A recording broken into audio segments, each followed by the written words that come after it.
This coming week brings one of the most important holidays for Muslims, Eid al-Fitr, which celebrates the end of the month-long Ramadan fasting. Today, Kim Lawton reports on one of the fastest-growing trends in the American Muslim community, Latinos converting to Islam. At the Islamic Center of Greater Miami, Wilfredo Amar Ruiz and his fellow Muslims are breaking their daily Ramadan fast with water, dates, mangoes, and other fruit. Ruiz was born in Puerto Rico and raised a Catholic, but he says in 2002, after the birth of his twins, he began searching for a new spiritual path. The following year, he converted to Islam. What attracted me the most was the simplicity of its theology. Islam is very simple. God is the creator, that's it. Today, Ruiz is an attorney with the Council on American Islamic Relations in Miami, and he's part of one of the fastest growing segments of Islam in the U.S., Latino Muslims. More and more Hispanics are embracing Islam, in part, Ruiz says, because they find a cultural familiarity that stretches back centuries to the Moors in Spain. Latinos soon reconnect with a hidden past. They say, Islam is not really that foreign to us. Islam is us, is part of us. 4,000 words from Spanish come from Arabic. Camisa, pantalón, tomate, ensalada. Scholars estimate there could be as many as 250,000 Latino Muslims in the U.S. According to one major survey, in the years between 2000 and 2011, the percentage of those attending American mosques who were Hispanic jumped from 6% to 12%. And experts say the numbers are much higher today. After going to Catholic school for 12 years, my faith needed a little bit more depth in it. And I was able to find it in Islam. Most Latino converts come out of Christianity, especially Catholicism. The Trinity was very confusing to me. I didn't understand how God was a man or how man could become a God.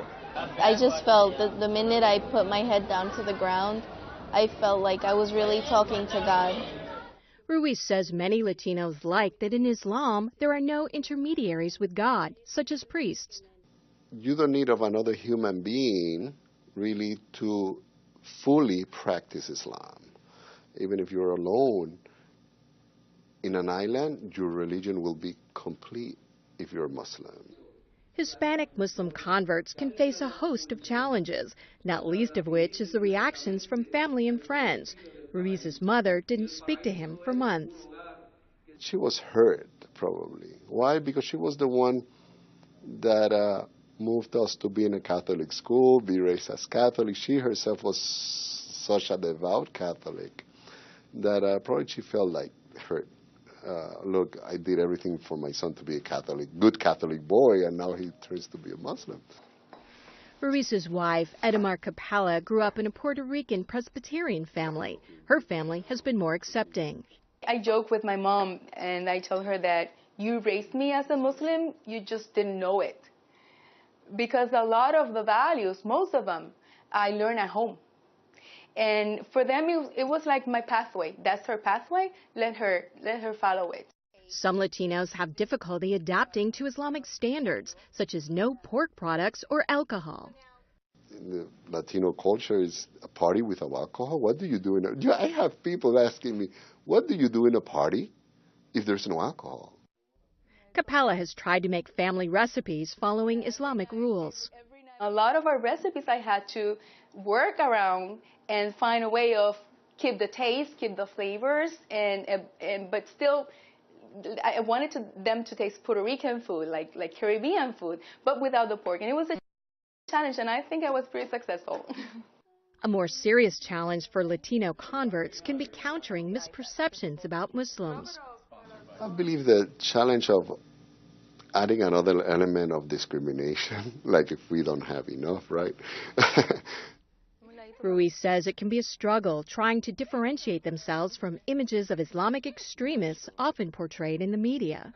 You become Muslim and you're a radical, you don't like our government, or you're anti-American, because Muslims believe that means that you're necessarily anti-American. It is hard. It is hard for us and present a big challenge, a big challenge. There also can be challenges from within the Muslim community. Even though most of the Muslims do see the Latinos very welcoming, when it comes to Latinos now taking leadership position in their communities, they are facing more challenges, right? Because they say, how can you be a leader or be an imam? Your mother tongue is not Arabic. How much Arabic do you know? Or how much you know of the Muslim culture? Mainstream Muslim groups have been trying to provide more support for Latino converts. AMANA, the American Muslim Association of North America, focuses on outreach and distributes Qurans and Islamic literature. Director Sofian Zakut says they can't keep up with Latino demands for Spanish translations. I have a guy from Ecuador. I gave him Quran and he was very happy. I've been looking for it 2 years.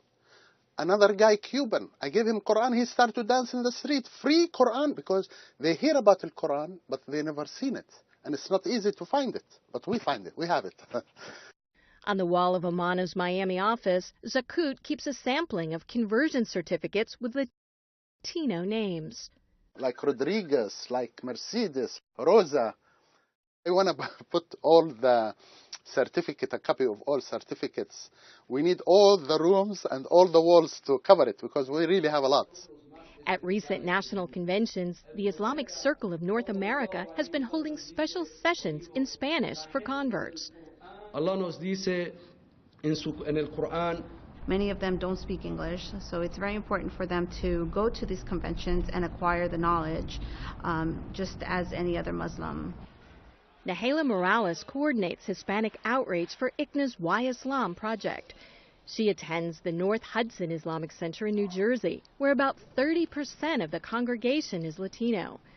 During the World Cup games, she led a team to Brazil, where they passed out literature and talked to people about their faith. ICNA says more than 50% of the Latino converts they see are women. Many choose to wear a head covering or hijab. So the reason I wear the scarf is because I expect to be respected by the opposite gender. I don't want to be catcalled, and I don't want to be judged by my appearance. In fact, I want to be judged by my intellect. It reminds you of who you are and what values you have.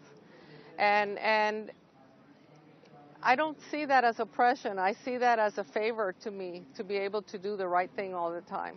Roraima Aisha Kanar emigrated from Cuba when she was 5 years old and converted to Islam when she was 23. My father, when we came from Cuba, taught me to love this country for opening their arms to us. And at this time as a Muslim, I'm still cherishing it because I am free to be a Muslim. Ruiz, who served as a Navy chaplain, says Latino Muslims bring much to the American Muslim community. You can keep your own cultural expressions and be equally American. Latinos, he says, can also teach the largely immigrant Muslim community about political organizing and standing up for their rights. He says because they face so many questions, Latino converts tend to be better educated about Islam than many from predominantly Islamic societies. I need to learn, not to a level to satisfy only my curiosity, but my family's curiosity as well, right? And I better be ready to answer their questions. Because otherwise I might not look good saying, hey, have you embraced a religion and you don't know this about your religion? At the end of the day, Ruiz believes any challenges Latino Muslims face diminish with the joy, he says, they find in Islam. Islam, what brings to most of the people is peace.